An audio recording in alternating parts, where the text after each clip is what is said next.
RETROFAM. Did you know that Commodore used to make calculators before they entered the computer industry for real?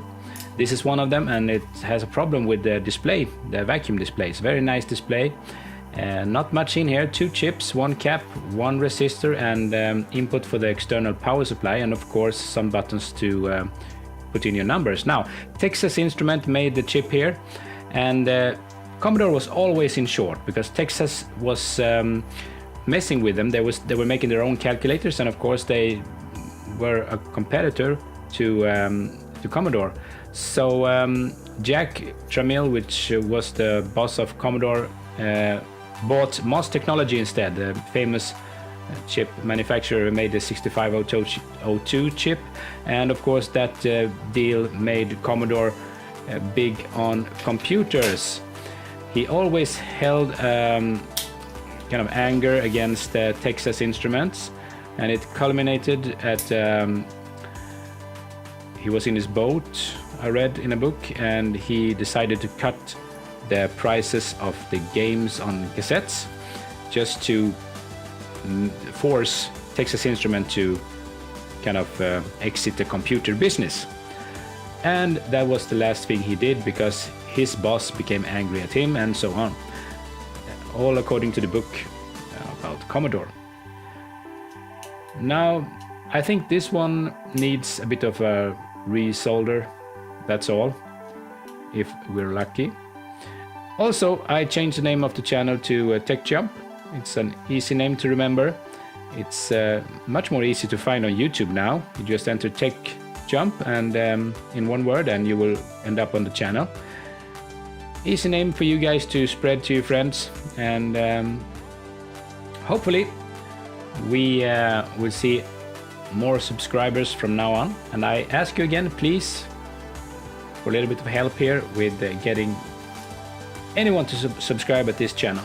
It keeps me motivated, and the channel needs to be growing. Okay, so I guess I have to solder now. Look at that, very crusty PCB. Otherwise, this is a kind of plastic, of course, plastic feeling to this calculator. I think it was a big deal back in the days, in the, I guess, 70s, to have one of these small calculators in your pocket. It needs a standard 9-volt battery. No, it doesn't fit. What did I do wrong here? Maybe this one. Yeah. Okay, so I need to solder again.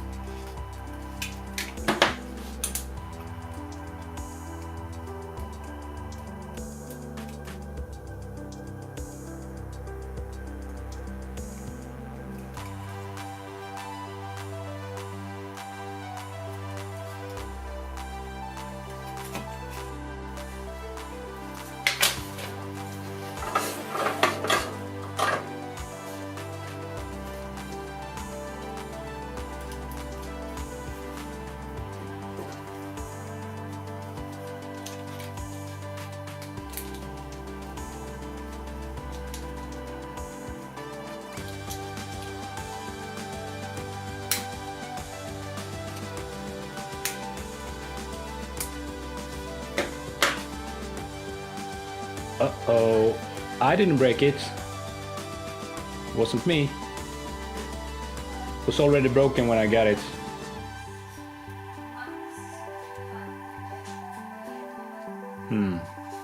Maybe some more soldering. What do you think, guys? Let's try to cover this mistake up as best as we can. You see, if I press here, we have a digit there. Broken digit.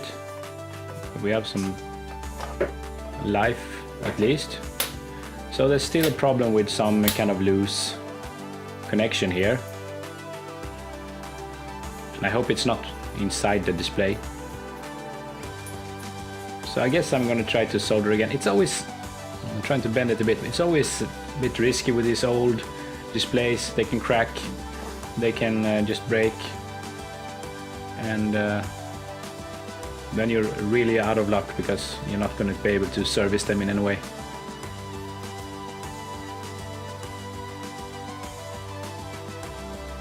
Usually these machines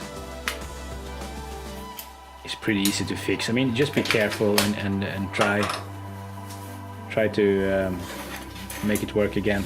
If it's a loose connection, just be very careful, because these old PCBs, man, they're really crusty now. And if you use too much heat on your soldering iron, you risk destroying it.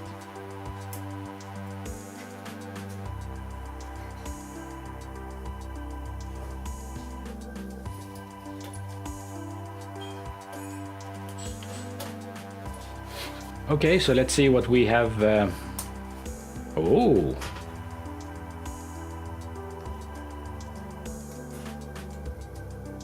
Do you see how clear that is? It's a beautiful thing. Even under this studio light here, it's really crisp and very clear.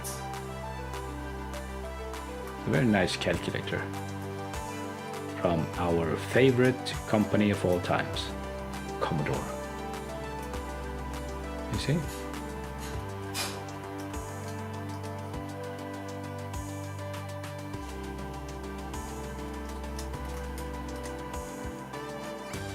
It works too. Wow. Anyways, bye.